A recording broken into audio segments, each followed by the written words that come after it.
Olá, povo de Deus! Estou aqui mais uma vez para refletir com vocês sobre as leituras propostas pela liturgia da igreja no dia de hoje. Elas são: a primeira leitura é retirada do capítulo 13 de Daniel, o salmo é o salmo 22 e o evangelho é retirado do Evangelho segundo João, capítulo 8, versículos de 1 a 11. A ideia que nós podemos destacar, que perpassa todas essas leituras, é a seguinte: o julgamento de Deus, ele ultrapassa o julgamento dos seres humanos, porque ele consegue ver aquilo que nós não vemos. Ele sonda os corações e consegue ver coisas que nós não percebemos. E por isso o julgamento dele é perfeito, o nosso não. Isso fica claro quando nós vemos a condenação injusta da jovem Susana no livro de Daniel. Diante de um falso testemunho dado por 2 anciãos, Susana foi condenada à morte. E diante dessa condenação, ela pede justiça a Deus. E Deus suscita em Daniel a sabedoria que faltou tanto aos que a julgaram, tanto aos que julgaram o caso de Susana, como também aos anciãos pecadores que levantaram falso testemunho contra ela. E assim Daniel consegue salvar da morte aquela que era uma justa mulher temente a Deus. No Evangelho de João, e na passagem do Evangelho de João que hoje nós refletimos, que é o capítulo 8, versículos de 1 a 11, acontece algo parecido. Uma mulher ela é pega em flagrante adultério, ou seja, ela foi flagrada cometendo adultério, e então os judeus já estavam condenando-a por isso. E a lei de Moisés fala que uma mulher que é pega em flagrante adulterando, cometendo adultério, ela deveria ser apedrejada. Então a lei já era clara com relação a isso. Mas eles quiseram testar Jesus Cristo. Então levaram essa mulher condenada para diante de Jesus e perguntaram: Mestre, o que devemos fazer? Jesus, que conhecia o coração de todos, levou em consideração a vida em primeiro lugar. E sempre é assim. Para Deus, a vida está acima de qualquer coisa. E sabendo também que aqueles homens que acusavam aquela mulher e a condenavam, eles eram também pecadores e estavam ali utilizando de uma grande hipocrisia em querer matar aquela mulher por um pecado que eles mesmos talvez cometessem, tivessem cometido.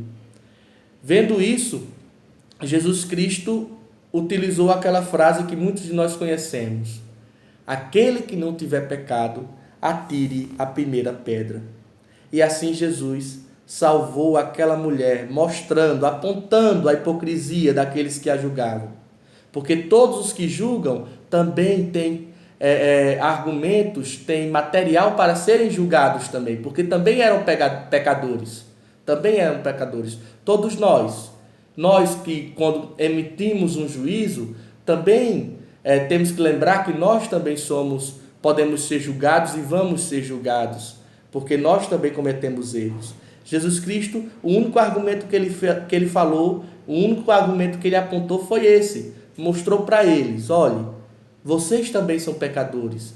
Então, assim como vocês julgam essa mulher, vocês também poderiam ser julgados. E também tem algo muito interessante a ser levado em consideração.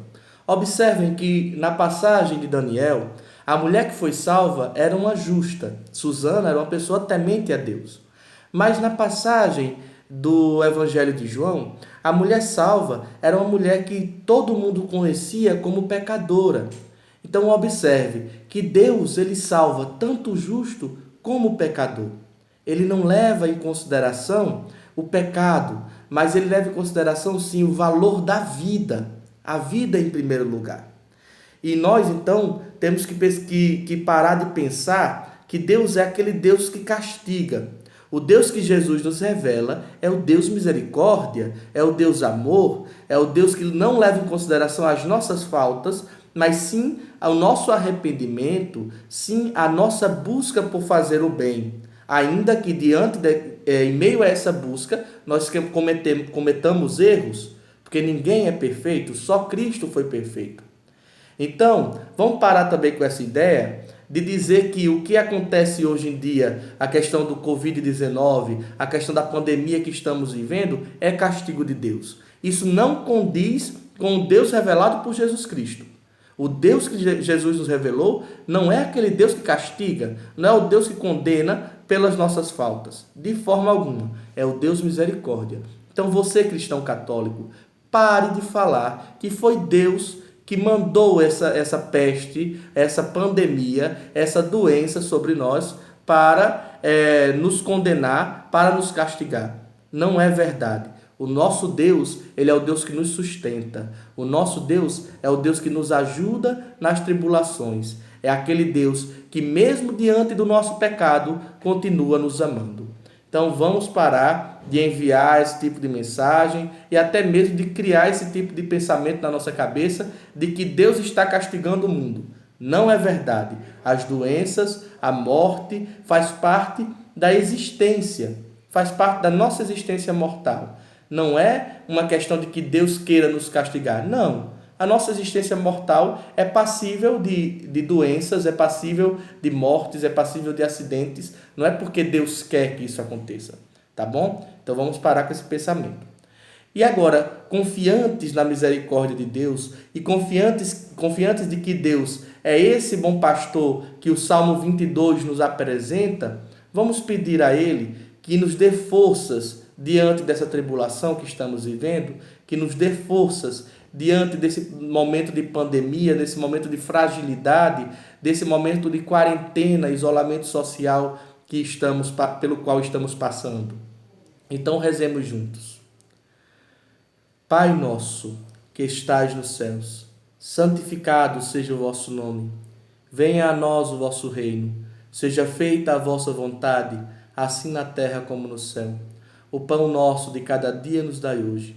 Perdoai-nos as nossas ofensas, assim como nós perdoamos a quem nos tem ofendido. E não nos deixeis cair em tentação, mas livrai-nos do mal. Amém. Ave Maria, cheia de graça, o Senhor é convosco. Bendita sois vós entre as mulheres, e bendito é o fruto do vosso ventre, Jesus.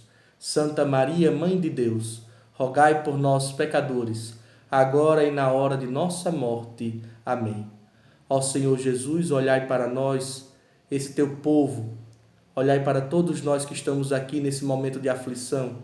Nós te pedimos, ó bom pastor, dai-nos a graça da paciência, dai-nos a graça de entender que isso não é tua vontade, mas isso é uma vicissitude do mundo, isso é uma característica própria da nossa existência mortal, mas que a tua vontade é que todos nós tenhamos vida e vida em abundância, porque todos nós sabemos que tu não ages conforme o nosso pecado, mas ages conforme a tua misericórdia. Amém. Em nome do Pai, do Filho e do Espírito Santo. Amém.